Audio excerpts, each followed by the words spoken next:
Una guerra que mató a miles, destruyó una de las ciudades más ricas del mundo antiguo y que fue cantada durante 3000 años, empezó con una fruta que nadie reclamó. Hoy vas a entender por qué los griegos usaron una fruta para explicar el origen de la guerra más famosa de la historia. Vas a conocer a la diosa que nadie invitó y lo que eso dice sobre el miedo que tienen los poderosos a los que excluyen. Y vas a ver cómo una decisión de un adolescente en un monte de Troya destruyó 2 civilizaciones. Pero antes de empezar, necesito decirte algo que casi nadie menciona cuando cuenta esta historia.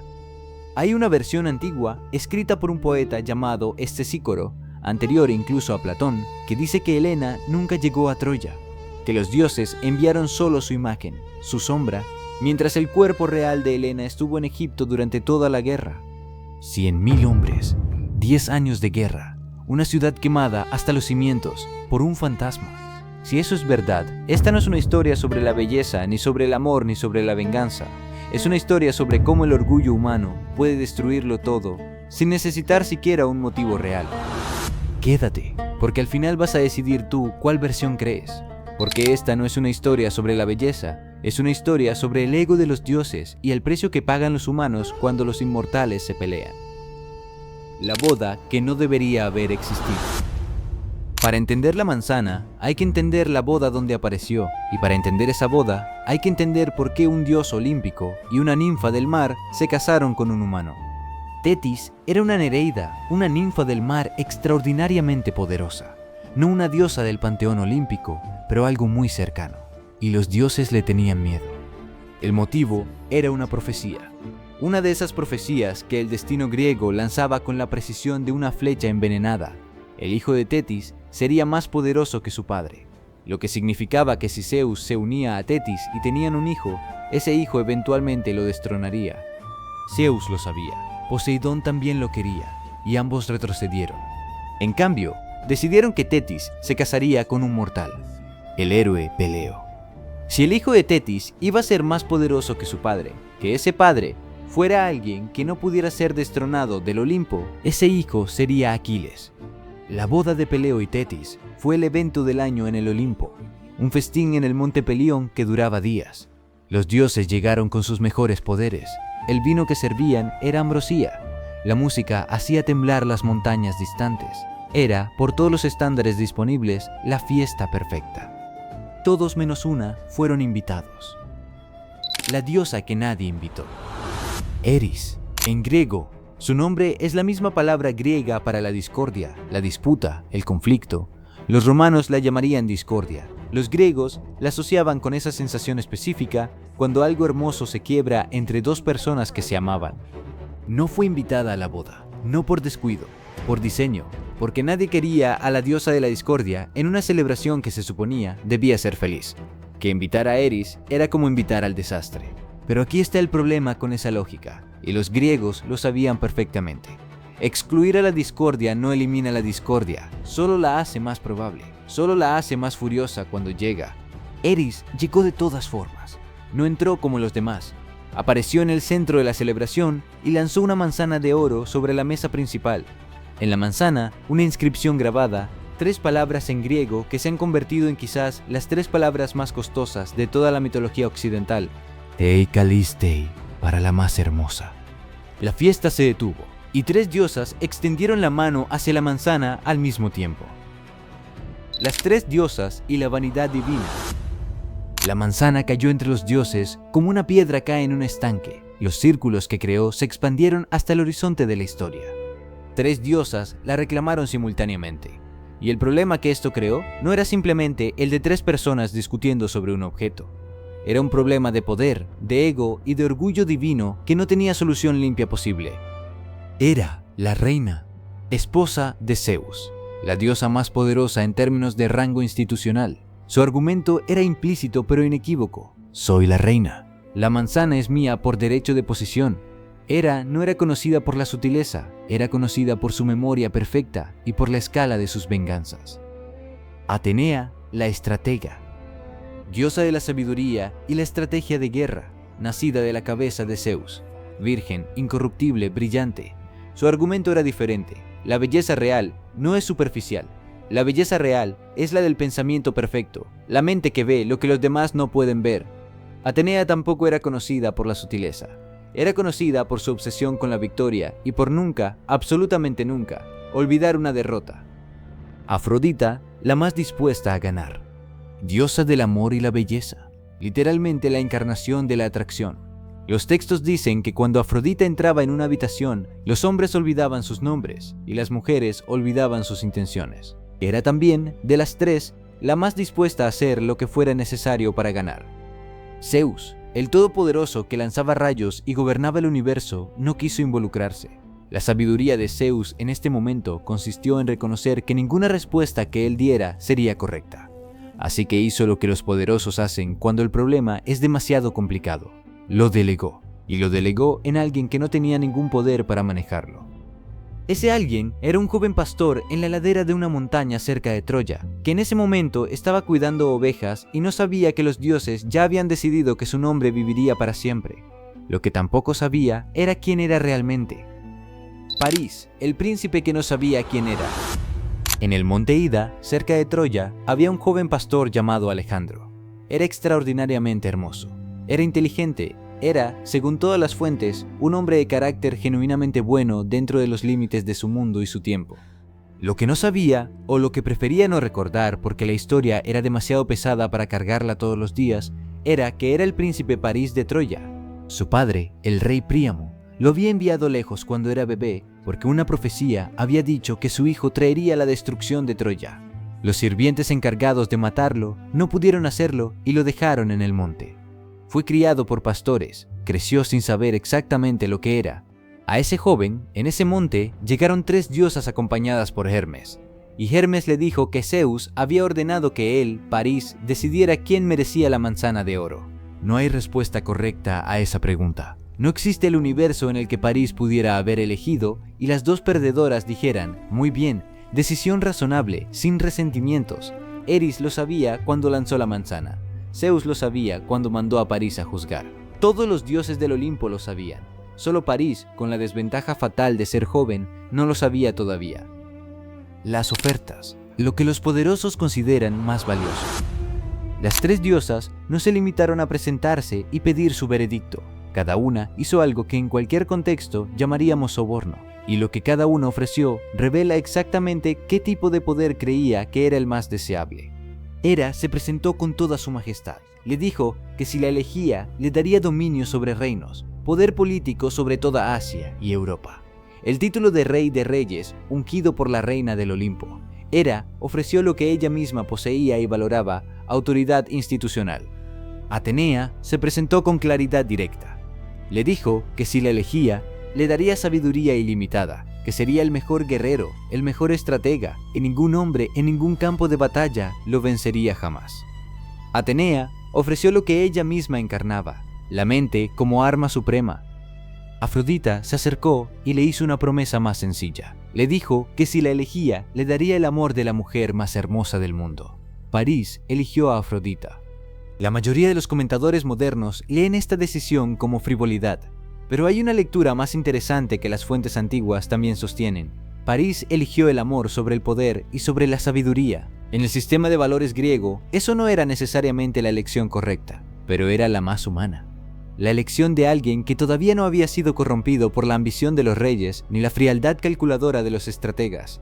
La tragedia no estaba en que París fuera estúpido. Estaba en que la promesa de Afrodita requería algo que ya le pertenecía a alguien más. La mujer más hermosa del mundo tenía nombre, tenía esposo y tenía un reino entero dispuesto a ir a la guerra para recuperarla. Pero antes de llegar ahí, hay un detalle que casi todos los relatos populares omiten. Un detalle que explica por qué Grecia entera fue a la guerra por una mujer. Helena, el juramento y la máquina de guerra. La mujer más hermosa del mundo se llamaba Helena, era griega y estaba casada con Menelao, rey de Esparta. No era un mal hombre, según los textos, era poderoso, respetado, el tipo de rey que mantenía su reino en orden. Pero Helena no lo había elegido exactamente. Había sido objeto de una competencia entre los reyes más poderosos de Grecia, y Menelao había ganado. París fue a Esparta como huésped de Menelao. Las leyes de la hospitalidad griega, la senia, eran sagradas. Un anfitrión tenía la obligación de tratar a su huésped con generosidad. Un huésped tenía la obligación de no abusar de esa hospitalidad. París violó la Xenia de la manera más fundamental posible. Cuando Menelao tuvo que partir a Creta por asuntos de Estado, París se quedó y se llevó a Helena. El debate sobre si Helena fue robada o si partió voluntariamente ha durado 3000 años. Homero presenta ambas perspectivas. La Ilíada muestra a Helena con una mezcla de culpa y resignación que no encaja completamente con el retrato de una mujer simplemente secuestrada, pero la respuesta más honesta es que en el mundo de Helena, la libertad femenina era un concepto tan limitado que la distinción era casi sin sentido. Helena era un objeto de valor en un sistema que no le preguntaba lo que quería. Aquí está el detalle que la mayoría de los relatos populares omiten.